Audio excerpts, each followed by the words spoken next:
first, a mysterious investigation involving a Lee County Sheriff's deputy. And thank you for joining us for Fox 4 News at 10. I'm Patrick Nolan. And I'm Amy Wegman. Developing tonight, 4 in Your Corner digging for new details about this story out of Buckingham. It involves a deputy who's been on leave from the sheriff's office since December. 4 in Your Corner Stephanie Tinoco has the latest on this investigation.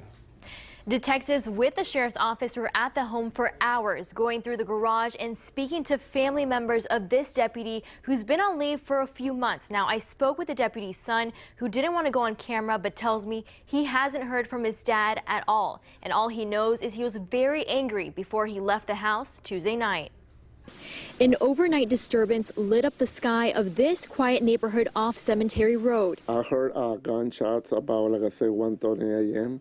Neighbors like Carlos Cortez woke up to gunshots and sirens. I'm saying police showed up because I heard the police noise like, ooh. Deputies with the Lee County Sheriff's Office responded to a call at this home late Tuesday night. The Sheriff's Office says belongs to a deputy that has been put on leave since December. They would not release much information, so I knocked on neighbors' doors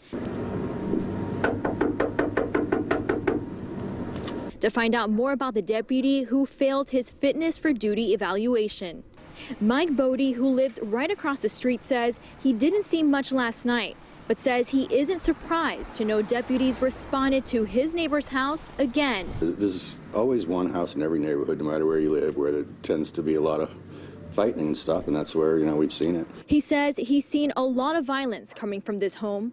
Fighting, screaming, looked like some pretty intense fights over there. Fights so intense, his family has tried to intervene. My wife took out the door at one time, go over there to break it up, and I stopped her because you don't want to get involved when there's a cop. Who are you going to call? Cops? After witnessing multiple acts of violence in the past, Bodie tells me he and his family avoid the deputy at all costs. How would you describe that neighbor? Dangerous. I mean, you don't beat a kid, number one, and then to beat a kid in the middle of the street in broad daylight and everybody, you got to have a screw loose. Losing his trust for someone he expects to serve the community. Yeah, people around here don't trust cops too much, so. Again, the deputy has been relieved since December, and the Lee County Sheriff's Office says this is still an ongoing investigation, but no one is in danger. And of course, we'll keep you posted with any new details as we get them. In the studio, Stephanie Tinoco, Fox 4, in your corner. Thank you, Stephanie. 4 in Your Corner doing some digging into Sergeant Mark Young's past in light of this investigation. And according to an internal affairs report we got our hands on, back in 2014, he was demoted to Deputy First Class for violating policies when it comes to insubordination.